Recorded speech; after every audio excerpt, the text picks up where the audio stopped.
أعوذ بالله من الشيطان الرجيم بسم الله الرحمن الرحيم مثل الذين ينفقون أموالهم في سبيل الله كمثل حبة أنبتت 7 سنابل في كل سنبلة 100 حبة والله يضاعف لمن يشاء والله واسع عليم. Perumpamaan orang yang menginfakkan hartanya di jalan Allah adalah seperti sebutir biji yang menumbuhkan 7 tangkai. Pada setiap tangkai ada 100 biji yang lain. Allah melipat gandakan bagi siapa yang Dia kehendaki, dan Allah Maha Luas lagi Maha Mengetahui. Shadaqallahul adzim. Assalamualaikum warahmatullahi wabarakatuh. Teman-teman sekalian, sore ini saya pengen ngajak kita untuk belajar gimana cara sedekah yang bisa menghilangkan sifat kikir. Karena salah satu di antara tujuan dari ibadah sedekah itu adalah wa may yuqashuha nafsih, menghilangkan sifat kikir. Yuqashuha nafsih, menghilangkan rasa enggan di dalam hatinya untuk memberi, menghilangkan rasa cinta terhadap dunia sehingga dia gak rela kehilangan dunia. Itu adalah inti dari sedekah. Selain memang ada kasih sayang di dalam sedekah, ada belajar kepedulian di dalam sedekah, silaturahim juga ada di dalam sedekah. Tapi di antara sekian banyak goals dari sedekah, salah satunya adalah menghilangkan sifat kikir. Gimana sih caranya sedekah yang bisa menghilangkan sifat kikir? Bagaimana Al-Quran mengajarkan kita tentang sedekah supaya kita merasa bahwa memberi itu lebih baik dan lebih utama daripada menyimpan. Walaupun bukan berarti semuanya diberikan dan tidak ada yang disisain, enggak juga. Tetapi kita tetap merasa bahwa memberi lebih baik daripada menyimpan. Menolong lebih baik daripada diam. Menyenangkan hati orang lain lebih baik daripada memuaskan hawa nafsu kita tentang urusan dunia. Ini adalah salah satu di antara tujuan bersedekah. Makanya di bulan Ramadan sendiri kita diajarkan sedekah dengan memberi makan orang yang berbuka puasa. Dan ini sebetulnya kalau kita baca sejarah Nabi, memberi makan orang yang berbuka itu, kalau kita baca sejarah sahabat, bukan dari harta yang lebih saja, tapi kadang bahkan dari jatah berbuka kita. Makanya dalam tahapan-tahapan bersedekah itu ada 3 nih. Pertama, bersedekah dengan apa yang lebih. Allah berfirman, yas'alunaka madza yunfikun qulil 'af. Mereka bertanya apa yang mereka infakkan. Katakan, infakkanlah yang lebih. Ini adalah sedekah level 1, di mana kita bersedekah karena ada kelebihan harta. Dan itu juga ada ayatnya yang tadi saya bacakan. Yas'alunaka madza yunfikun qulil 'af. Mereka bertanya apa yang harus kami infakkan, baik itu zakat atau sedekah yang lebih. Level kedua dari sedekah itu adalah memberikan apa yang kita sukai. Allah berfirman di dalam surat Ali Imran, lan tanalul birra hatta tunfiqu mimma tuhibbun. Tidak sempurna kebaikan kalian atau sedekah kalian sampai kalian menginfakkan, memberikan apa yang kalian cintai. Dan level yang paling tinggi adalah memberikan apa yang kita sangat butuhkan. Allah berfirman juga tentang kaum Ansar, wa yu'thiruna ala anfusihim walau kana bihim khasasah. Mereka mendahulukan orang muhajirin daripada diri mereka sendiri walaupun mereka juga butuh. Mari kita dengarkan kisah-kisah dari 3 contoh sedekah ini. Pertama, sedekah dari harta yang lebih. Sedekah dari harta yang lebih kita bisa mendengar dari kisahnya Utsman bin Affan radhiyallahu an yang luar biasa. Ketika beliau bersedekah angkanya bisa miliaran. Begitu juga sedekahnya Abdurrahman bin Auf, sedekahnya Sa'ad bin Mu'az, sedekahnya Sa'ad bin Abi Waqqas. Mereka memberikan kelebihan-kelebihan harta mereka. Dan ini adalah sesuatu yang baik dan tidak tercela karena memiliki kelebihan harta. Kemudian kalau kita baca kisah sedekah dengan apa yang kita cintai. Nah, ketika ayat ini turun, surat Ali Imran juz 4 pertama di atas, lan tanalul birra hatta tunfiqu mimma tuhibbun, Nabi membacakan ayat ini kepada para sahabat. Kata Nabi, tidak sempurna sedekah kalian sampai kalian memberikan apa yang kalian cintai. Sahabat mendengar ayat ini dibacakan oleh Nabi, langsung pada pulang, pamit, pulang. Tiba-tiba mereka berdatangan lagi dengan membawa harta yang mereka cintai. Ada yang membawa onta sebagai kendaraan favoritnya. Onta itu kalau sekarang mungkin kendaraan yang harganya sekitar 2 miliar. Karena ini onta perang, bukan onta biasa yang disembelih yang harganya 40 juta.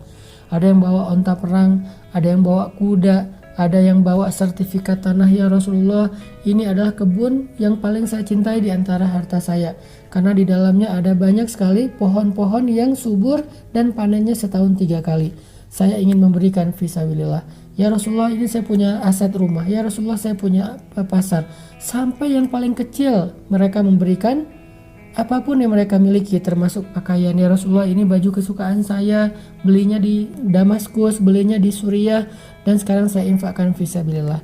Ini kisah para sahabat berinfak, bersedekah dengan apa yang mereka cintai. Kalau yang ketiga, ini yang paling menarik, adalah bersedekah dengan apa yang mereka butuhkan. Salah satu contohnya adalah kisah seorang sahabat Ansor yang suatu malam dia sedang duduk bersama dengan Nabi. Tiba-tiba datang seorang laki-laki muhajirin mengatakan, ya Rasulullah, saya baru datang berhijrah, saya belum makan, saya nggak tahu tinggal di mana. Kemudian tiba-tiba Nabi berdiri, adakah di antara kalian yang mau menjamu saudara kalian di rumahnya malam ini? Tiba-tiba seorang laki-laki Ansor berdiri mengatakan, ana ya Rasulullah, saya ya Rasulullah yang akan menjamu saudara saya itu. Nabi mempersaudarakan mereka, lalu dia pulang ke rumah saudara Ansornya. Laki-laki muhajirin kembali ke rumah saudara Ansornya. Sampai di rumah saudara Ansornya, laki-laki Ansor ini masuk ke rumahnya dulu. Dia bilang ke istrinya, wahai istriku, apakah ada makanan di rumah? Istrinya mengatakan, ada, tetapi ini jatah makan anak-anak dari tadi siang. Mereka belum makan menunggu ayahnya pulang. Kata laki-laki Ansor, wahai istriku, bagaimana menurutmu jika makanan ini kita berikan kepada saudara kita muhajirin yang dia baru datang berhijrah perjalanan jauh dan dia kasihan kelaparan. Sedangkan anak-anak kamu ajak mereka tidur sampai mereka tertidur. Istrinya adalah perempuan yang solehah sehingga dia mengatakan, kalau begitu baik kita dahulukan saudara muhajirin kita dan aku akan ajak anak-anak tidur. Diajak anak-anaknya tidur, laki-laki Ansor nemenin laki-laki muhajirin untuk berbicara. Ketika anak-anaknya udah pada tidur, perempuan ini keluar dari kamarnya, kemudian menyiapkan makanan jatah makan mereka yang dari tadi siang ditunggu belum dimakan. Lalu dipersilahkan laki-laki muhajirin untuk masuk ke dalam rumah. Setelah masuk ke dalam rumah, laki-laki Ansor ini mematikan lampu rumahnya yang terbuat dari lampu minyak itu, dimatikan. Lalu mereka makan bersama-sama. Laki-laki Ansor dan istrinya kecap-kecap, sebetulnya dia tidak makan. Sedangkan laki-laki muhajirin berpikir mereka ikut makan bersama dengan dia. Sehingga selesai makan, laki-laki muhajirin ini dipersilahkan untuk istirahat dan tidur di rumah mereka. Sampai pagi mereka tidur dalam keadaan tidak nyenyak karena lapar. Ini kondisi keluarga Ansor. Wa yu'siruna ala anfusihim walau kana bihim khasasah wa man yuqa syuhha nafsihi faulaika humul muflihun. Orang Ansor mendahulukan orang muhajirin daripada dirinya, walaupun dia sendiri sebetulnya sangat membutuhkan hal itu. Barang siapa yang dibebaskan dari sifat kikir, maka mereka itulah orang-orang yang beruntung atau ahli surga. Ini contoh orang yang berinfak dengan apa yang dia butuhkan. Ini juga kita baca dalam kisahnya Sayyidah Aisyah. Karena Aisyah ini salah satu keistimewaan beliau adalah sangat dermawan. Ibunda Aisyah ini sangat dermawan. Satu hari Ibunda Aisyah sedang berpuasa di rumahnya, nggak tahu ini puasa sunnah atau Ramadan. Dan di rumahnya beliau hanya memiliki sepotong roti kecil yang keras. Bahasa Arabnya kalau nggak salah qadid, artinya roti keras yang kalau dimakan harus direndam dulu di dalam air. Tiba-tiba ketika siang hari Aisyah sedang berpuasa dan nanti pas berbuka dia udah menyiapkan sepotong roti dengan pembantunya berdua, satu potong roti bagi dua.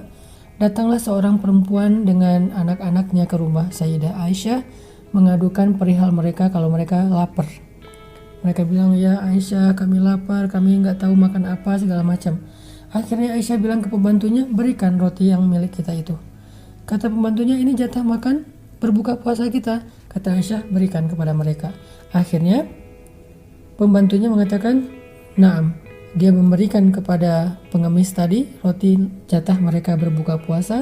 Lalu dia merasa bersedih karena dia nggak tahu nanti buka puasa makan apa kecuali hanya minum air putih. Tapi ada keajaiban yang terjadi.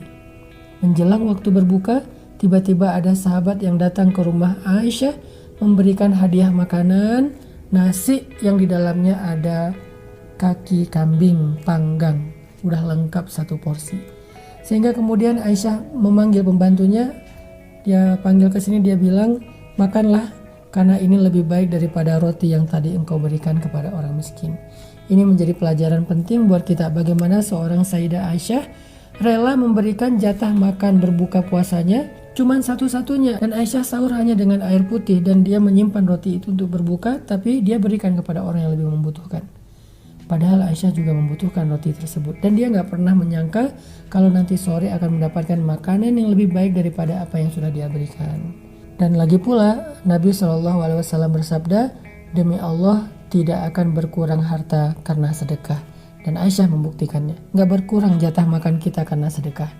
Atau dalam riwayat yang lain Nabi mengatakan, demi Allah nggak akan bertemu sedekah dan musibah di hari yang sama. Jadi kalau kita pengen terhindar dari suatu musibah, sedekahlah. Hari itu nggak akan terjadi musibah. Karena Nabi bersumpah tidak akan ketemu musibah dan sedekah di hari yang sama. Mudah-mudahan kita termasuk orang yang bisa bersedekah dengan harta kita yang lebih, dengan harta yang kita cintai, bahkan dengan sesuatu yang paling kita butuhkan. Sehingga Allah Subhanahu wa Ta'ala akan melipat gandakan pahala dan kebaikan untuk kita. Karena Nabi mengatakan, demi Allah gak akan berkurang harta karena sedekah. Dan mudah-mudahan kita juga akan terhindar dari berbagai macam keburukan di hari saat kita bersedekah, memberi makan orang berbuka puasa. Kenapa? Karena kata Nabi tidak akan bertemu sedekah dan musibah di hari yang sama. Barakallahu fikum.